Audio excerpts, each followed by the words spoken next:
Sa formal na pagsisimula ng ASEAN Summit, tinalakay ng mga lider ng iba't ibang bansa ang epekto ng krisis sa Middle East sa rehiyon. Para sa update magbabalita, si One News Cebu correspondent Dale Israel. Dale?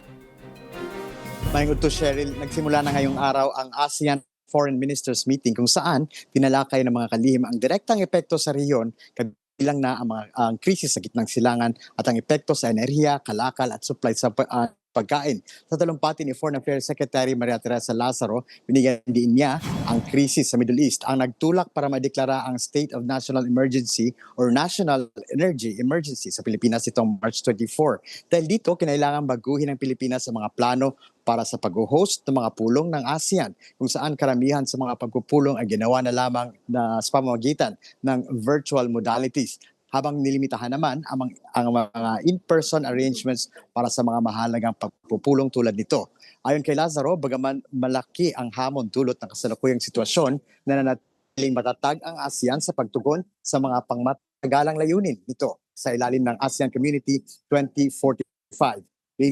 Binigyan din niya ang mga pangyayari sa labas ng rehiyon na may malaking epekto sa mga bansa sa ASEAN, lalo na sa usapin ng enerhiya.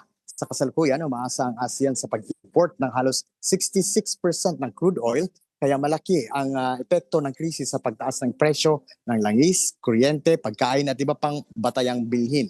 Nabanggit din ang mga naging epekto nito sa transportasyon, turismo at sa milyong-milyong ASEAN nationals sa Middle East. Dahil dito, nagdaos ng dalawang espesyal na pagpupulong ang mga foreign ministers ng ASEAN upang pag-usapan ang kolektibong pagtugon ng rehiyon sa krisis. Tinalakay rin sa pulong ang mga isyu tulad ng pagpapalakas ng ASEAN Crisis Coordination, ang pagdiriwang ng Golden Jubilee ng Treaty of Amity, ang cooperation and integrasyon ng Timor-Leste sa ASEAN at ang sitwasyon sa Myanmar kaugnay ng 5-point consensus. Tungkol naman sa Myanmar, inaasahang susuriin ng ASEAN ang mga pag-unlad sa nasabing bansa dahil ang kanilang foreign minister lamang ang kalalahok at hindi ang kanilang head of state.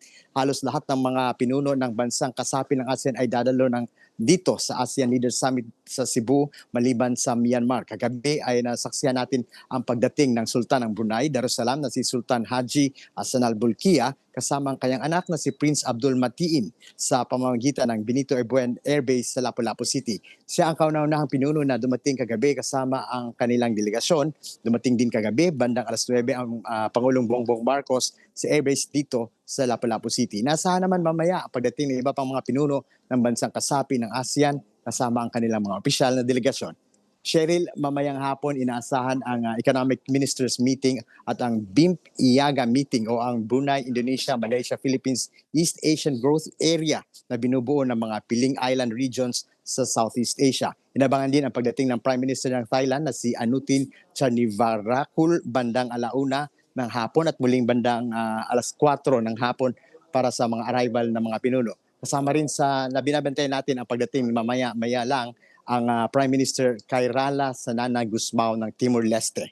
Yan muna sa ngayon dito sa International Media Center. Balik sa iyo, Cheryl. Maraming salamat, One News Cebu correspondent Dale Israel.